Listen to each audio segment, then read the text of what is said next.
안녕하세요, 함뜨바입니다. 오늘 알아볼 것은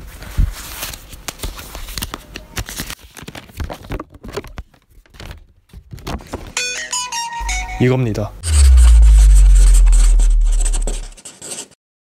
상대적인 비교를 위해 아이폰과 비교를 한 부분이 많습니다. 정리한 순서는 큰 의미가 있는 건 아니고 제가 임의로 정한 것입니다. 여러 기능들을 세분화해서 나열했으니 참고 바랍니다. 당연히 플래그십 기준이고요. 장점부터 갑시다. 첫 번째 장점은 파일 관리가 직관적이고 편리하다는 점입니다. 윈도우 파일 탐색기처럼 내 파일 앱 안에서 휴대폰에 든 모든 파일을 자유자재로 다룰 수 있습니다. 사진 파일이나 음악 파일은 별다른 설정 없이도 갤러리와 삼성뮤직 앱 안에서 확인할 수 있어 편리합니다. 두 번째 장점은 벨소리와 알림의 음량을 분리해서 조절할 수 있다는 점입니다.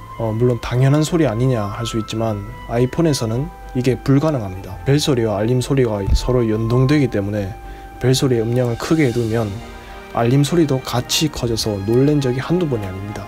세 번째 장점은 사용자에게 최대한 많은 정보를 제공하려 한다는 점입니다. 한마디로 친절하다는 것이죠. 이게 무슨 말이냐? 당장의 기본 날씨 앱만 들어가도 한국 특성에 맞게 미세먼지 정보도 자세하게 알려주고 여러 정보를 많이 알려주는 모습을 볼 수 있습니다. 와이파이 속성에서는 현재 와이파이의 속도 또한 알려주고 있습니다. 또한 고속 충전이든 저속 충전이든 똑같은 모습인 아이폰과 달리 갤럭시는 현재 어떤 충전 상태인지 자세하게 알려줍니다. 이 외에도 여러 곳에서 친절한 안내를 확인할 수 있습니다. 네 번째 장점은 알람 앱에서의 편리함입니다. 공휴일에는 알람을 안 울리게 설정할 수가 있고 다시 알림 시간 또한 마음대로 설정이 가능합니다. 몇 시간 뒤에 알람 울린다는 안내 메시지 또한 표시해주고 있습니다. 다섯 번째 장점은 편리한 스크린 캡처 기능입니다. 현재 화면을 캡처하는 것 뿐만 아니라 스크롤을 내려서 나오는 부분까지 캡처를 할 수 있습니다. 또한 내비바나 상단바를 제외하고 캡처하는 기능도 존재합니다. 여섯 번째 장점은 편리한 화면 녹화 기능입니다. 누른 위치의 표시나 셀프 동영상 등의 기능이 있으며 녹화 중에 플로팅 버튼이 있어서 일시 정지하기가 쉽습니다. 물론 플로팅 버튼은 결과물에서는 나오지 않죠.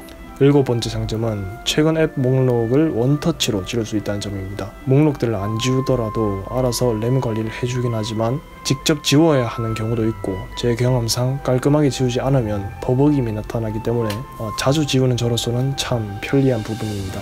여덟 번째 장점은 알림을 원터치로 지울 수 있다는 점입니다. 물론 아이폰도 알림 센터에서 X 표시를 누르면 전체 지우기가 나오긴 하지만 최근에 온 알림까지 지워지지는 않습니다. 이때 X 표시를 길게 터치하여 클릭하면 최근에 온 알림까지 삭제할 수 있습니다. 다만 알림 센터가 나오지 않는 경우에는 최근에 온 알림 상태만 있는 경우에서는 이마저도 불가능합니다. 반면 갤럭시는 무조건 지우기 버튼 한 번만 누르면 다 지워져서 직관적이다 할 수 있습니다. 아홉 번째 장점은 핫스팟의 네트워크 이름을 따로 설정할 수 있다는 점입니다.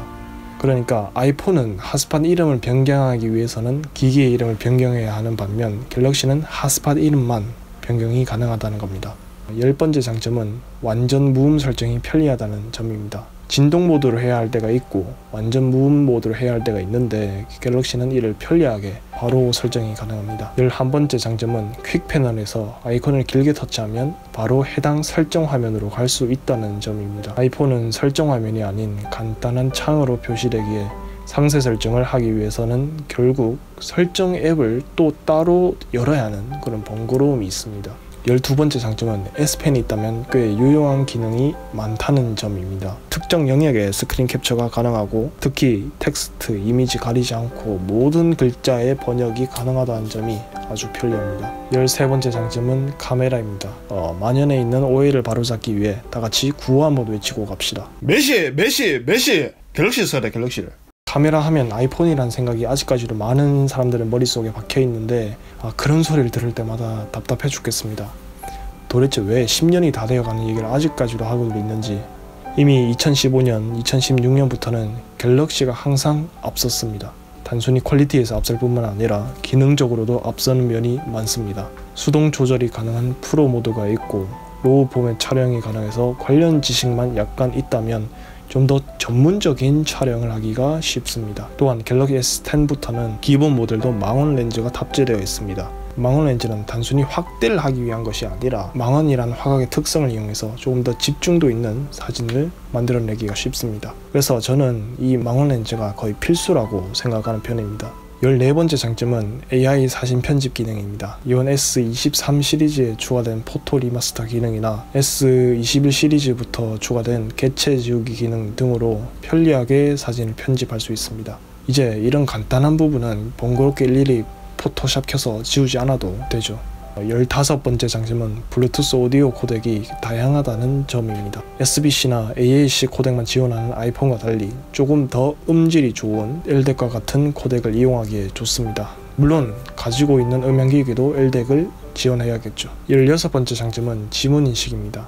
갤럭시의 언제 어디서나 빠르고 직관적인 지문인식은 페이스 아이디와는 또 다른 편리함을 선사합니다. 페이스 아이디는 누워있는 상태나 휴대폰의 방향이 가로일 때는 인식을 잘 하지 못하는 경우가 많아서 은근 불편할 때가 많습니다. 17번째 장점은 펀치홀 디스플레이입니다. 이는 갤럭시의 보안 시스템이 안면 인식이 아닌 지문 인식이기에 가능한 부분입니다. 더 넓고 시원한 디스플레이를 느낄 수가 있죠. 18번째 장점은 전 모델 120Hz 주사율 디스플레이 지원입니다. 갤럭시는 디스플레이 주사율에서 끝나누기를 하지 않습니다. 물론 아이폰은 60Hz라도 그 애니메이션이 굉장히 부드럽기 때문에 주사율이 60Hz보다는 조금 더 높게 느껴지기도 하지만 그래도 120Hz의 그 부드러움에는 못 미칩니다. 19번째 장점은 기본값에서 벗어난 무엇인가를 할 때 비교적 수월하다는 점입니다. 커스텀이 쉽다는 것이죠. 예를 들어서 당장의 아이폰은 기본 벨소리가 아닌 외부 음원을 사용하려면 게러지밴드를 이용하든 3D 툴즈를 이용하든 편법을 사용해야 합니다. 아이폰 사용자들이 기본 벨소리를 많이 쓰는 이유 중 하나이기도 하죠. 반면에 갤럭시는 테마 설정도 자유롭게 가능합니다. 또한 안드로이드 폰 중에서도 갤럭시는 굴락이라는 커스텀 툴도 제공하고 있습니다. 삼성 개발진들이 직접 제작한 커스텀 툴로 오류나 이질감이 적으면서도 꽤 폭넓은 커스텀을 제공하고 있습니다. 20번째 장점은 클립보드 지원입니다. 여러 항목을 한 번에 복사해서 각각 붙여넣을 수 있는 기능입니다. 아이폰은 하나 복사하고 앱 전환하고 붙여넣고 또 하나 복사하고 앱 전환하고 붙여넣고 이거 언제 다 합니까? 21번째 장점은 전화 앱과 연락처 앱에서의 편리함입니다. 다이얼 키패드나 검색창에서 초성으로 연락처를 검색할 수 있으며 전화번호의 앞자리만 쳐도 그와 유사한 전화번호를 쭉 보여주기 때문에 전화번호 찾기가 훨씬 수월합니다. 또한 아이폰과 달리 갤럭시는 통화 기록에서 터치를 해도 전화가 바로 연결되지 않아서 또한 편리합니다. 22번째 장점은 홈 화면에서의 편리함입니다. 아이콘의 위치를 자유롭게 변경할 수가 있고 또한 앱사랍이 있어서 깔끔한 정리가 쉽습니다. 여기에 굴락까지 더하면 더 자유로워집니다. 23번째 장점은 한국어의 대답을 잘하는 빅스비입니다. 한국어는 잘 못 알아듣는 시리와 달리 빅스비는 아주 잘 알아듣습니다. 24번째 장점은 AOD 지원입니다. 이제 아이폰도 지원하긴 하지만 프로 한정이고 갤럭시는 이미 몇 년 전부터 지원하던 기능이었습니다. 물론 저는 안 씁니다.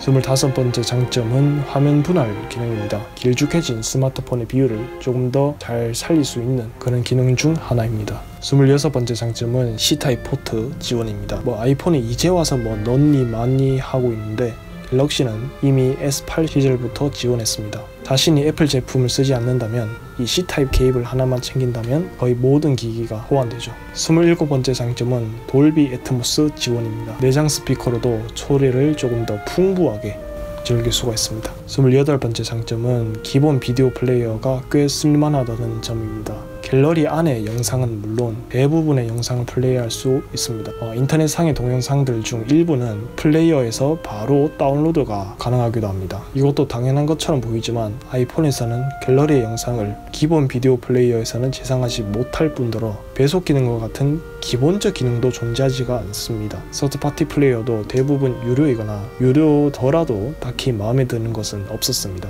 29번째 장점은 보안 폴더입니다. 중요한 자료나 남이 보지 않았으면 하는 자료를 좀 더 안전하게 보관하기에 쉽습니다. 삼성 녹스가 든든하게 지켜주고 있죠. 이게 안 쓰던 사람은 몰라도 한번 쓴 사람은 이것 때문에 갤럭시에서 못 벗어나기도 합니다. 30번째 장점은 삼성 덱스입니다. 휴대폰은 몰라도 탭에서는 꽤 유용하게 쓰입니다. 태블릿을 PC와 같은 인터페이스로 활용할 수가 있습니다. 31번째 장점은 트위치 앱에서의 딜레이가 적다는 점입니다. 아이폰은 유독 딜레이가 긴 반면 갤럭시는 딜레이가 적거나 PC 환경과 동일하여서 스트리머와의 소통이 원활합니다. 마지막으로는 삼성페이와 통화 녹음입니다.